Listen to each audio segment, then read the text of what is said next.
जैसा कि आप देख सकते हैं, मैं इस वक्त इटली में इस झुके हुए पिज़ा बुर्ज के पास हूँ। ये हैरान कुन इमारत इसके झुके हुए होने की एक वजह है। जब 12वीं सदी में इसको तामीर किया गया तो उन्होंने इसको एक तरफ नरम जमीन पर बनाया, यानी गलत बुनियाद इसकी रखी, जिसकी वजह से ये वक्त के साथ साथ उस तरफ को झुक गया। जब हम भी गलत बुनियाद पर अपनी इमारत बनाने की कोशिश करते हैं तो हमारे साथ भी ऐसा ही होता है। बल्कि यस्सु ने इससे मुतालिक एक तमसील भी बताई। उसने कहा कि दो अशखास जिन्होंने अपने अपने घर बनाए, उनमें से एक ने तो चट्टान पर और दूसरे ने रेत पर अपना घर बनाया। जब आंधी और तूफान आए तो जो घर चट्टान पर बना हुआ था वो मजबूती से कायम रहा, लेकिन जो घर रेत पर बनाया गया था मिस्मार हो गया। हम सब के साथ जो मसला है वो ये है कि हम सब गलत बुनियाद पर अपनी इमारत कायम करने की कोशिश करते हैं, तो हमारी जिंदगियों में ये टेढ़ापन होता है। पौलुस रसूल ने इसका जिक्र किया और कहा कि जो बातें मैं जानता हूं कि अच्छी हैं और वो करनी चाहिए, मैं नहीं कर पाता, और जो बातें मैं जानता हूं कि मुझे नहीं करनी चाहिए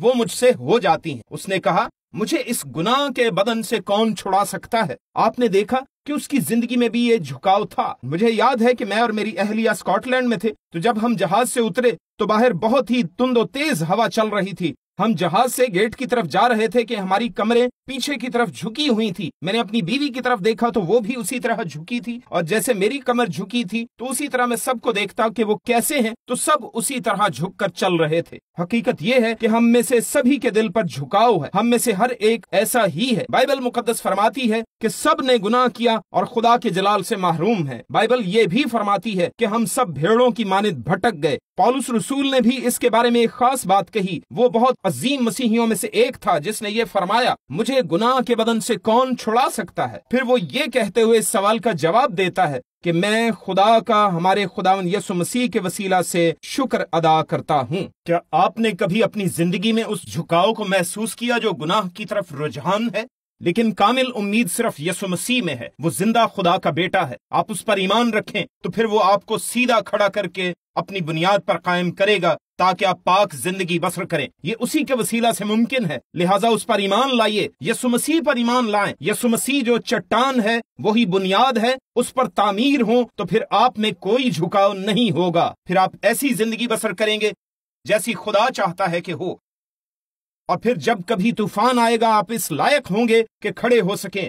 अगर खुदा ने आपके दिल से कलाम किया है तो आज अपना दिल यीशु को दें। क्या आप मेरे साथ मिलकर दुआ करेंगे? प्यारे आसमानी बाप, मैं जानता हूं कि मुझे तेरी जरूरत है। ऐ बाप, मुझे तेरी जरूरत है। मुझे अपनी जिंदगी की बुनियाद के तौर पर यीशु की जरूरत है। कहिए, यीशु मुझे तेरी जरूरत है, और कहें, यीशु मैं तुझ पर ईमान लाता हूँ, यीशु मैं तुझ पर ईमान लाता हूँ। फिर उसका शुक्र अदा करें कि उसने आपकी जिंदगी को अपने कंट्रोल में ले लिया है।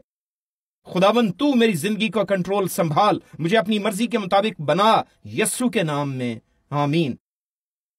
अगर आपने ये दुआ की है तो क्या आप नीचे खाली जगह पर लिखेंगे कि मैंने ये दुआ की और मैंने अपनी जिंदगी यीशु मसीह को दी है? उसको मौका दें कि आपको वैसा बनाए और वैसा चलाए जैसा कि वो चाहता है।